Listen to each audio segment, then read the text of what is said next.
ఏపీలో ఎన్నికల కౌంటింగ్ తీరును వ్యతిరేకిస్తూ ప్రజాశాంతి పార్టీ అధ్యక్షుడు కె పాల్ హైకోర్టును ఆశ్రయించారు. ఈ మేరకు ఆయన ఎన్నికలు జరిగిన 2 రోజుల్లోనే కౌంటింగ్ నిర్వహించే విధంగా ఆదేశాలు ఇవ్వాలని పిటిషన్ వేశారు. ఎన్నికలను ఏప్రిల్లో నిర్వహిస్తే మే నెలలో కౌంటింగ్ జరపడం ఏంటని ప్రశ్నించారు.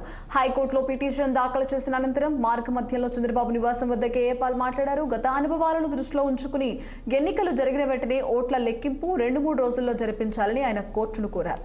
ఎన్నికల సంఘం నిర్ణయం ఈ విషయంలో సరిగ్గా లేదని, ఖచ్చితంగా 20 అంశాలను కోట్ చేస్తూ తాను ఈ పిటిషన్ దాఖలు చేయడం జరిగిందని కె పాల్ చెప్పారు. హైకోర్టులో నేను పబ్లిక్ ఇంట్రెస్ట్ లిటిగేషన్ వేశాను. 20 పాయింట్లు ప్రొడ్యూస్ చేశాను.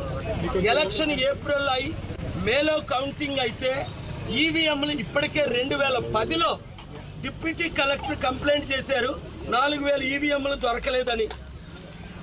Chief election commissioner Rajiv Kumar గారికి జనవరి 9th అంతకు ముందు పర్సనల్గా కలిసి అనేక సార్లు మేము రిక్వెస్ట్ చేశాం. వారు వినలేదు కనుక నోటిఫికేషన్ ఈ వారంలో వస్తుంది కనుక నోటిఫికేషన్ రాకముందే ఆంధ్రప్రదేశ్ హైకోర్టులో జ్యూరిడిక్షన్ ఉంది కనుక ఎలక్షన్ మేలోనే కండక్ట్ చేయండి, వెంటనే 2-3 రోజుల్లో కౌంట్ చేయండి. ప్రపంచంలో ప్రతి దేశంలో, డెమోక్రాటిక్ దేశంలో ఎలక్షన్ అయిన రోజునే ఓట్లు లెక్క పెడతారు. మన దేశంలోనే 30-40 రోజులు వెయిట్ చేయడు.